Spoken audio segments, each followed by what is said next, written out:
Hey, everybody, and welcome back to another edition of Discover Mercer County Business. I'm your host, Rod Wild. I'm the Executive Director of Penn-Northwest Development Corporation. We're Mercer County, Pennsylvania's, not Pennsylvania's, but Mercer County, Pennsylvania's lead economic development agency. And on our podcast program, as many of you know, we talk to folks that are very active and engaged in the business community in and around Mercer County, Pennsylvania, and we talk to our manufacturers and our businesses and some of our nonprofits and educators. And today we're going to talk to one of our utility companies, National Fuel, one of the main suppliers of natural gas to Mercer County. And we have Mike Colpoys with us. I'm going to introduce you to Mike in just a second. But, one of the things I wanted to do on this edition of Discover Mercer County Business is really talk about the important role that our utilities do play in the work that we do to bring economic prosperity to Mercer County. So with that, I am going to bring in Mike from National Fuel. And it's more than National Fuel. We're going to get into that in just a little bit. So, Mike, thanks for being here with us. Really appreciate you being on our program today. Well, happy to be here. Thanks for asking. So, looking forward to the conversation. Yeah, tell our listeners, how you came to your position at National Fuel, what that position is, and we'll build from there. Sure, thanks. Yeah, it's been an evolution. I right out of school, I was hired at National Fuel 37 plus years ago. Hard to believe it's gone by that fast. And that makes you and me about the same age then. Yeah. Yeah, probably. Definitely didn't expect to be sitting where I'm at right now, but it's been a really good journey. I'm an operations person. I've worked in small engineering school in upstate New York. I grew up in Buffalo. My wife and I are both from there, but I started. And where did you go? I went to Clarkson University. Oh, big hockey school. Big hockey school. Yeah, that's right. Yep, and up in the middle of nowhere in upstate New York. Yep. So, 37 years ago, I hopped in my car and drove to Erie, and I've been down in Pennsylvania ever since. And like I said, I'm an operations person, so I would most of the people would recognize all of our vehicles out and about. So that that's the group that I've worked with all over time. Now I'm a senior vice president, and I split my time between Buffalo and Northwest PA, and I'm also responsible now for our rates and regulatory affairs group, buying all of our gas for the utility, our gas supply administration group, Pennsylvania government affairs. That's how I've come to know you, through our Nathan and Ed, yep. and our energy services, which is our marketing group, who deals with a lot of our larger industrial customers. So that's where I'm at today. Yeah. So you mentioned a lot of things, and let's just take a quick step back. When people see that National Fuel vehicle or they see that National Fuel bill, I don't think they realize that they're really part of a pretty big regional natural gas company. So talk about National Fuel corporately, and you have almost like a dual headquarters type, although you are based in Buffalo. Correct.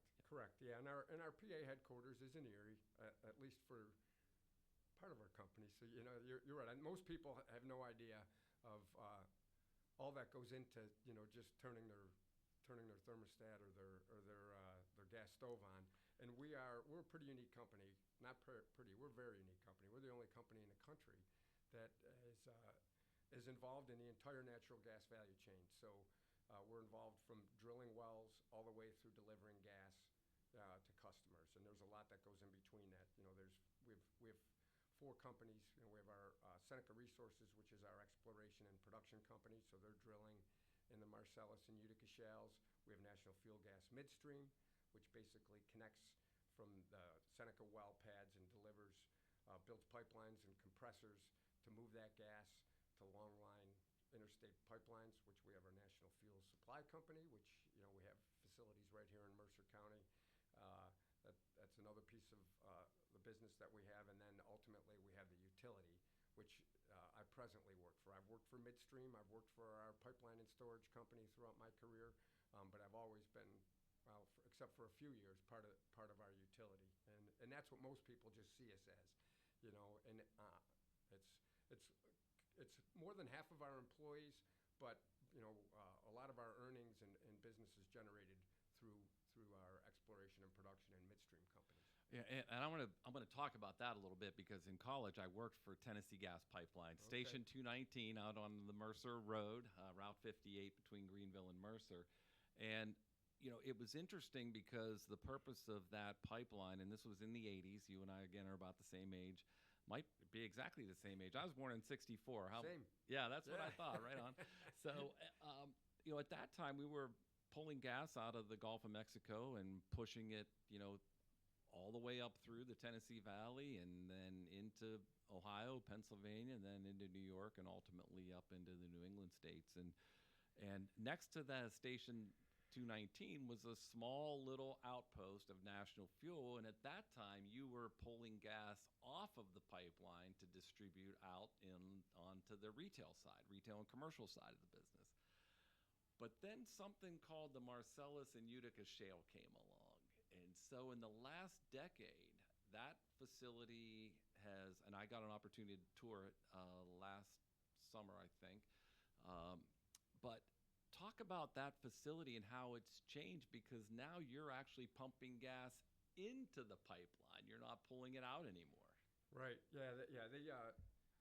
The Marcellus in Utica, and what, probably 15, 17 years ago, now really has changed the entire dynamics of the interstate pipeline system. To your point, we used to buy all of our gas, even for our Western New York markets, from the Gulf, and that flow is now totally changed. And our Mercer compressor station, which is right next to where you worked there, that the Tennessee gas line facility, was born of that, right? So we're basically moving gas from some of these Pittsburgh shale drillers, which we're not one of. We're not, our acreage is all out east, but places are like the EQTs and consoles and ranges and others that are moving gas along our pipeline. We have a pipeline that goes down to Pittsburgh, that's tied directly to that Mercer station, and then we're pumping it back into the Tennessee pipeline along with ours and feeding markets east and north of here. And the entire flow dynamic has changed where we're actually pushing gas down toward the Gulf now, which is just shows you the power of what we're standing on here in Pennsylvania. Yeah. So to kind of go down that your vertically integrated company, as you said. So back in the 80s or 70s, 80s, I'm growing up here in Mercer County, and we're, as you said earlier, turning the thermostat or the stove on, and the gas comes on, and that gas was primarily coming up from the Gulf. Now, in your customer network on the retail side, how much of that gas is actually being produced from your wells out east or in this Marcellus Utica shale? Are we still buying any gas from the Gulf, or is that completely gone away? I don't have an exact answer for that, but most, if not all, of our gas is produced right in this Appalachian Basin. That's amazing. Yeah, and so we don't buy gas from ourselves. It's just there's regulatory issues with that. And our facilities our Seneca facilities are mainly out in Tioga County and also in Elk and Cameron County up in the Smethport area, and so they're tied to other long line pipelines and delivering to other utilities and large customers, basically east and north of us there, and actually south. We're tied into a line that goes down into Maryland. So, Mike, let me Yeah. interrupt you because this is Yeah. something I just learned, and I Yeah. think our listeners are very interested in this. So, from a regulatory standpoint, you're not allowed to be the producer on the very front end and the retailer on the very back end. You have to buy from someone else. Well, I'm not sure. I'm not a lawyer, and I'm not going to pretend to be one here. Yeah. I'm not sure of the exact reason that if there's regulatory issues, but I know there are some tax issues and some financial issues with respect to that. And really, what I think as a utility person, which is difficult for people to understand too, we are not allowed to make a penny on the gas that we sell to our customers. So we have 214,000 customers here in Pennsylvania, and if we buy the gas for $3 per 1,000 cubic feet, we can only charge them $3 per 1,000 cubic feet. Our money is made in operating and maintaining our system and delivering that gas safely to our customers. So when that customer gets a bill, they're actually getting a price per cubic foot, Mhm. and then they have the transportation and delivery costs. Correct. Okay. Yeah. And that's how the retail consumer sees it. Yes. So on that note, when you go for a rating increase, you're only allowed to ask for an increase on the transportation and delivery piece because the commodity price is the commodity price. Is that That's correct. Yeah. So we filed a rate case recently. Just last year, we had our rates were increased. That's the first time since 2006, which is pretty unusual. We have the lowest rates in the state, among the lowest in the Northeast United States. And yeah, so that's correct. So just part of the regulatory compact, right? I mean, we're a monopoly on the utility side. You're allowed to basically charge your customers for what it takes you to operate and maintain your system. Plus, you are allowed to earn a rate of return on the capital that you invest in improving your system, right? We have thousands of miles of pipeline that we have to replace on a routine basis, and that takes capital, and we're allowed to earn on that capital too. So that's another component, on the other side of that revenue equation. Well, if you weren't, you wouldn't be able to deliver the gas, right? I mean, everyone's got to make a profit at some point. But That's correct. one of the things that we tout as economic developers in our region is and I always use the term relatively because nothing is cheap and nothing is free. But relatively, we have a low cost of energy in our region, and Mercer County benefits from that. So I want to talk to you a little bit about this transition from coal-fired to natural gas-fired electricity, because the electric production companies are customers of yours, I'm sure. Mhm. And then how do you weigh the future of national fuel against a big push for alternatives, which I don't care what your political beliefs are, there's always going to be natural gas and a need for natural gas. But talk about the economic impact of what national fuel brings to the economic development space, because you folks are very involved in economic development in every county in which you're doing business. Yeah, well, there's a lot there in that question. That's something, we're going through to all of our field locations, giving corporate presentations, and part of it is a conversation with all of our hourly employees, because they want to understand some of these things too. The importance of the electric grid. And 5 years ago, I would have never thought I knew anything about the electric grid like I do now. And it's, if you were to pull up our PJM, which is our regional transmission provider for electricity right now in this part of the country, it would be close to half of that electricity is generated by gas, and another 40% of that is split between coal and nuclear. So, natural gas certainly will play a huge role in power gen. And there is this race to get rid of coal, which is problematic too, because there's not replacements. And I've had 2 power outages of reasonable length of time just in the last 2 weeks from the wind blowing. So people can't undersell the value of reliability. We're spoiled in this part of the world by never having these issues where now we're out of power for 4 hours. What am I going to do with the food in my freezer? Right. Yeah. That's what we're worried about. So that's just from a utility perspective. I like to say that we're in the quality of life business, and that's super important. When it comes to electric reliability, and natural gas can play a big role in that. Getting back to your low-cost provider, the gas in the Appalachian Basin is among the lowest in the country. Our price, it's a pretty depressed price. There's not a ton of drilling going on right now because there's not enough pipelines to get out of the basin. Well, and how fast can we turn the switch? And I say that because if we need to produce electricity, we need to run our business and industry, and it's a low price, so there's no incentive to drill. But at some point, you're going to reach a time when something's going to happen. We need more natural gas. do we have excess capacity? Do we have the ability to get that gas out of the ground with the wellheads we have now, in in your estimation? Yeah, yeah. Again, it's not an E&P person, but I know we have the ability. There's drilled and uncompleted wells that that every producer has in their inventory.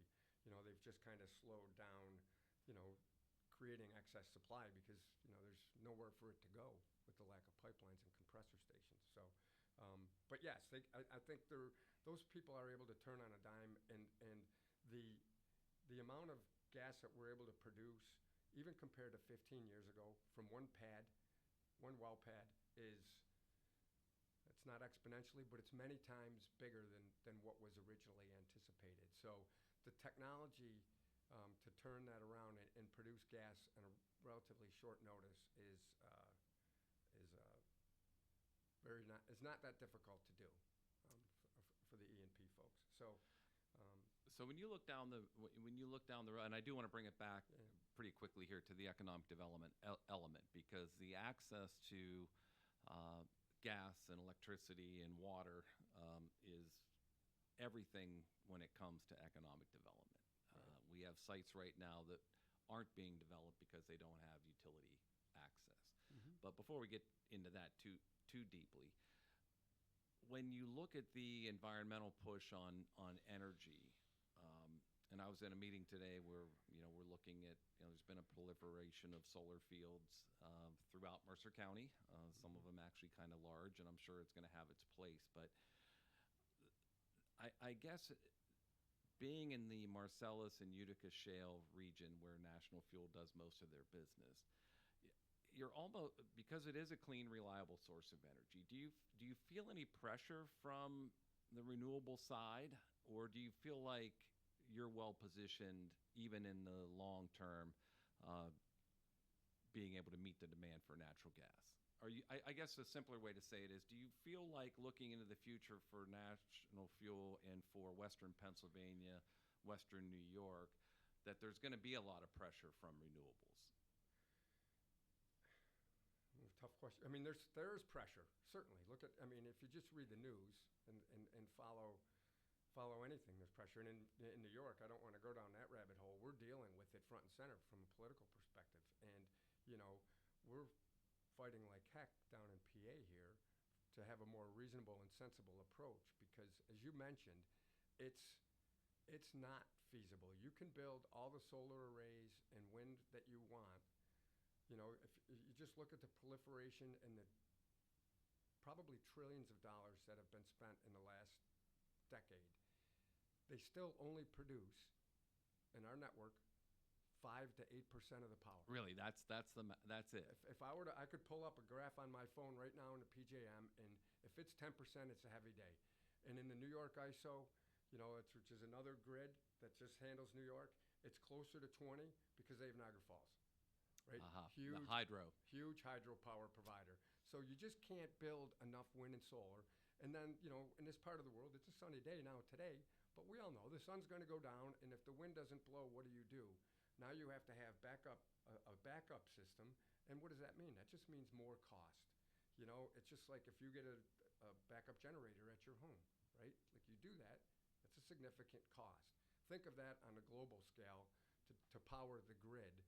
Because reliability is the number one thing, and all you're doing is making it less affordable by having all that. Now it's all well and good to have those resources. They're great, but there's no way to live without gas and nuclear and even coal, I would say.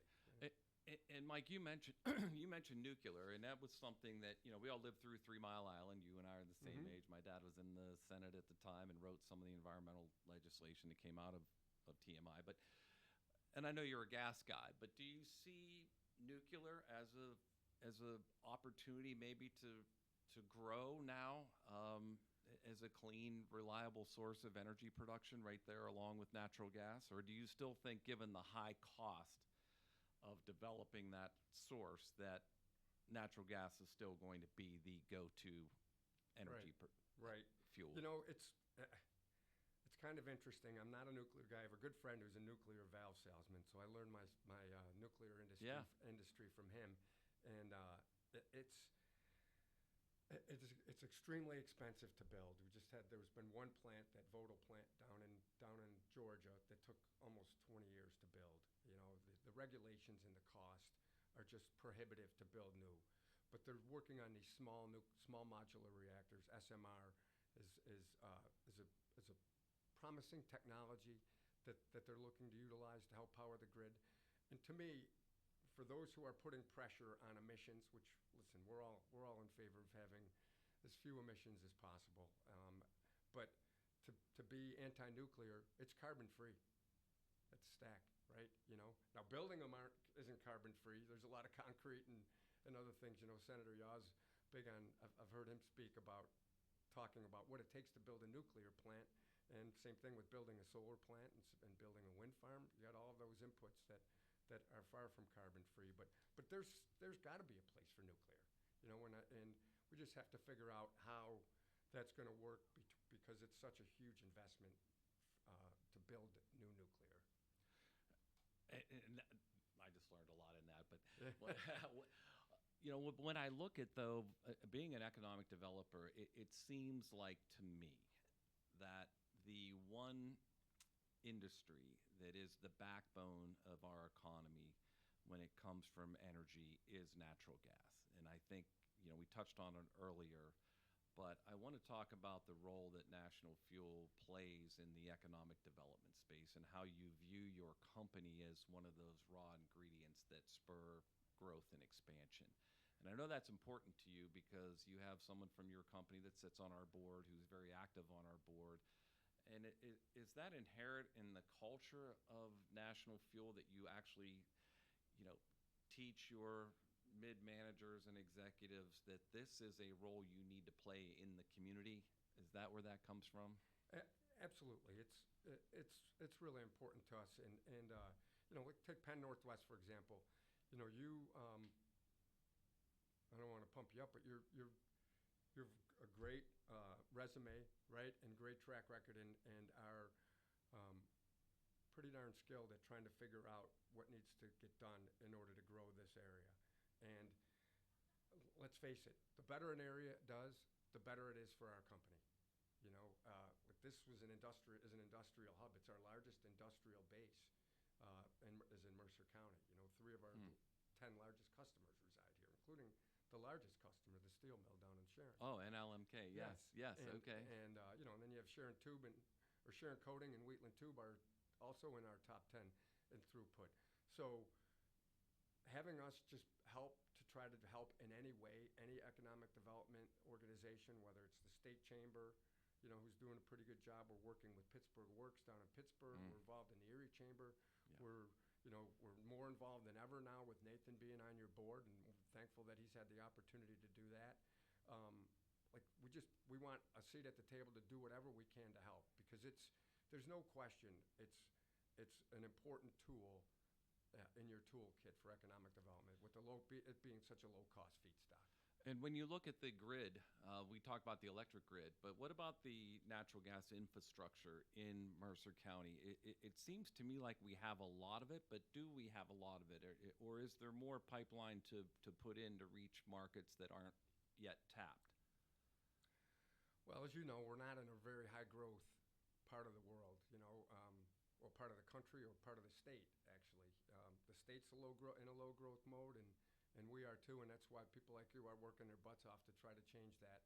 And so we have a really high saturation rate.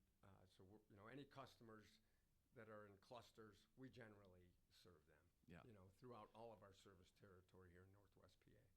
Yeah, and when I look at our developable sites, I mean, the one we're working on right now is exit 15 of Interstate 80, and we know that the gas is close, and we know that it's reachable. It may not be there in the capacity we need yet, but when I say that, National Fuel is a great economic development partner, your willingness to come to the table and say, hey, for this 200,000, 500,000, ultimately 1 million square foot user in these, and I know it depends on what that use is. If it's warehouse distribution, maybe demand is low.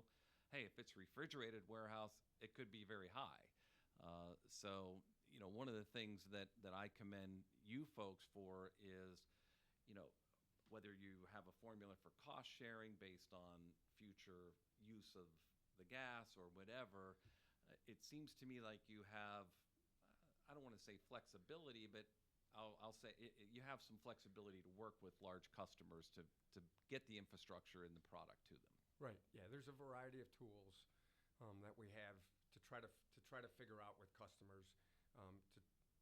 We want the place to grow too. We do have a tariff and rules that we have to follow through the commission, but we do our best to try to work within that to work with folks to try to serve them, because it's in all of our best interest to do so. Yeah, I'm going to switch gears before we shut it down, because I'm very interested in what's going on in New York. And New York has basically shut down all natural gas exploration in the state. Is that correct? Just give us a quick couple of minutes to maybe make us feel a little bit. And I know there's people listening that, may not like the fact that we sit on this natural gas play that we sit on, that they wish that it was somewhere else. But it's here, and it employs a lot of people, and it creates an environment where we can do certain things. Right. But it's not quite that way in New York. Tell us what's going on up there, Mike. Right.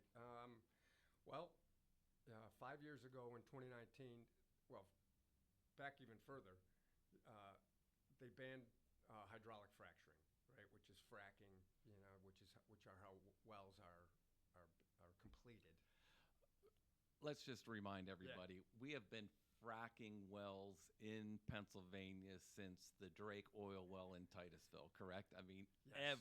this is not a new phenomenon. No. What's new is that we're fracking wells that are miles deep in the ground and that extend miles out horizontally. So that's why fracking, am I saying that correctly? That's why the conversation on fracking has been lifted up. Not that it's something new, it's just, we're just fracking enormously large wells now. Yeah, absolutely correct. And I would argue, and it's an education issue, right? We've not obviously done the greatest job educating people. Like when we were fracking the wells that you were talking about, like we've thousands of wells here that are in this part of the world, or this part of the state, in Western PA, Brookville, Kane, even right here in Mercer County, that when we were fracking much closer to the water table than we are now. We're, like you said, we're miles deep. We're nowhere near where the water table is. So, and there are so many environmental protections in place in these facilities that I would argue it's impossible for there to be any issue with that. But continuing on with New York, so in 2019 they passed the Climate Act to reduce greenhouse gas emissions. So they have targets for 2030 and 2040, and there's just a constant thrust from environmental groups to ban our product.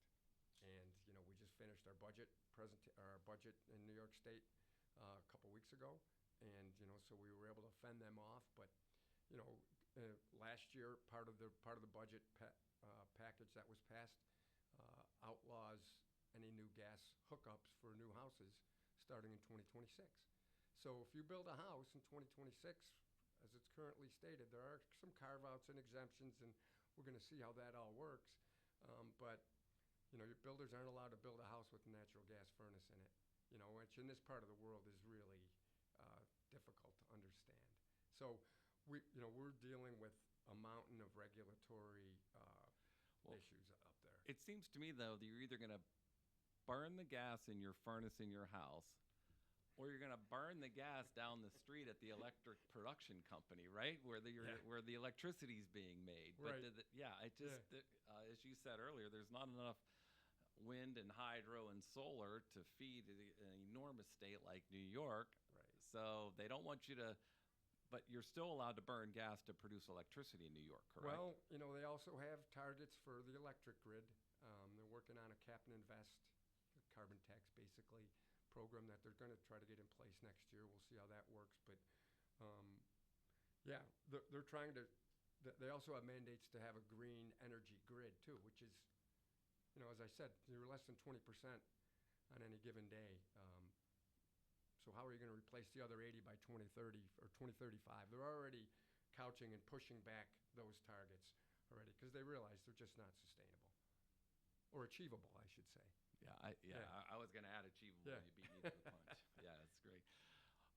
Mike, you seem to have a job like I have. You'll never run out of work, right? There's always something else to do. And these issues we've been talking about today on the Discover Mercer County podcast, I say this about economic development. There's just so many issues that keep us awake at night and get us out of bed in the morning that it just makes it.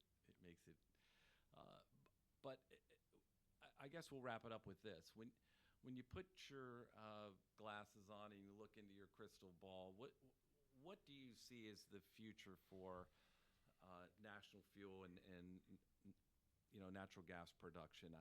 Despite all of these headwinds that you just talked about in the state of New York, do you get the sense that technology and innovation is going to figure out a way to keep natural gas as the baseline provider of energy to the grid? Absolutely. Like in this, we have weather here, right? And we got lots of it. Yeah, so it's impossible to live without. I think we've got a very bright future. We'll figure out the whole New York thing.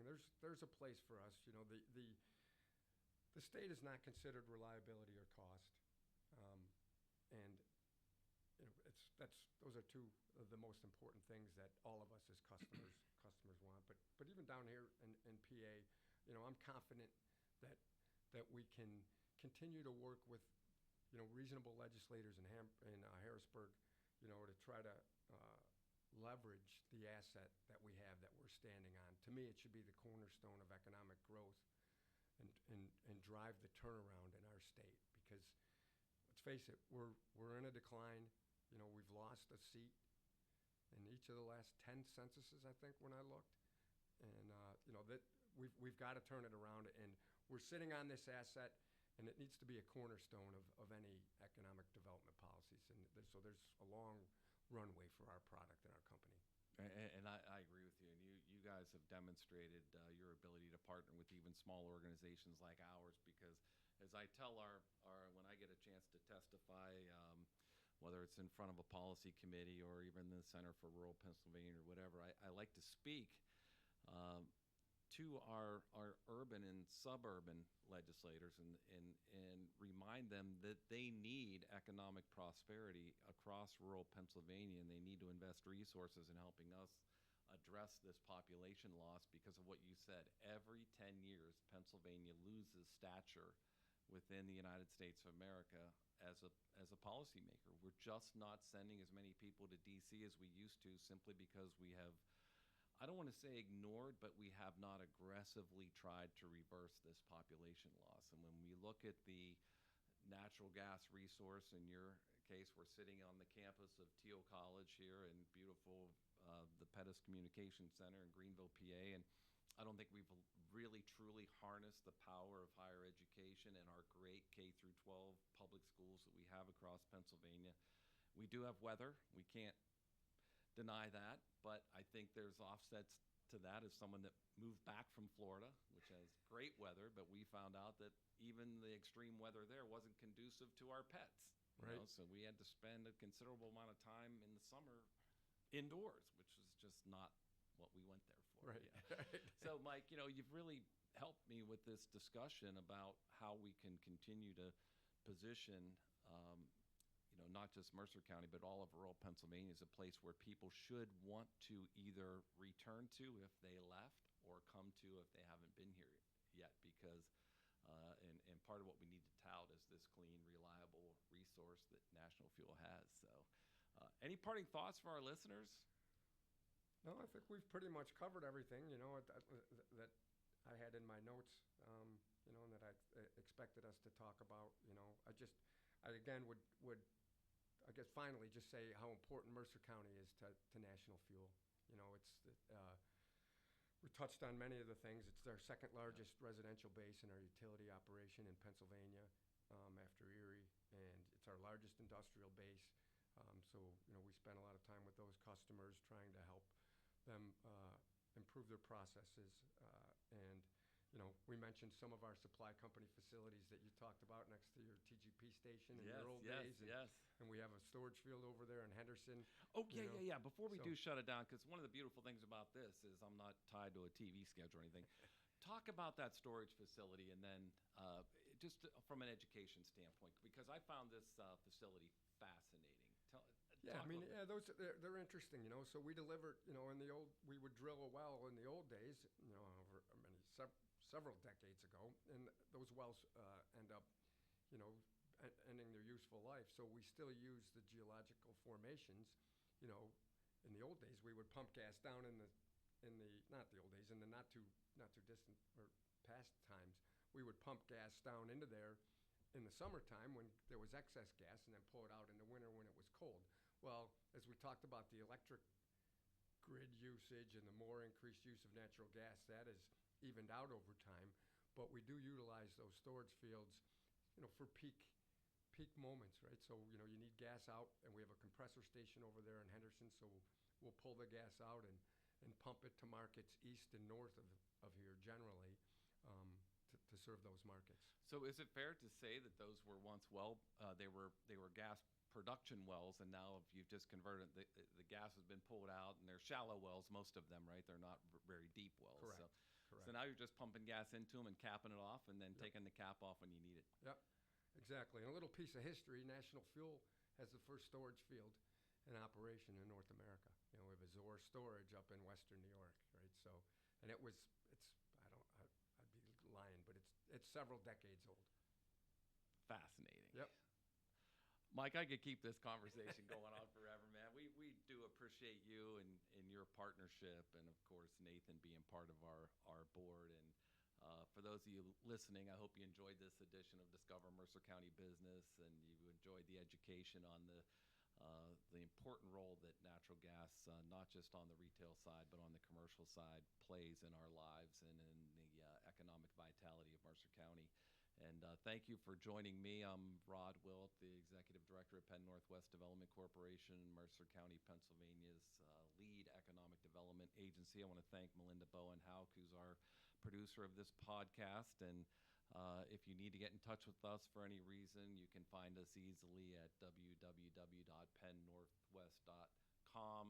You can also call us 724-662-3705, and we'd be more than happy to talk to you about your business expansion plans or locating your business here in Mercer County. So with that, we're going to wrap up another edition of Discover Mercer County Business. Thank you all for listening. We'll see you next time.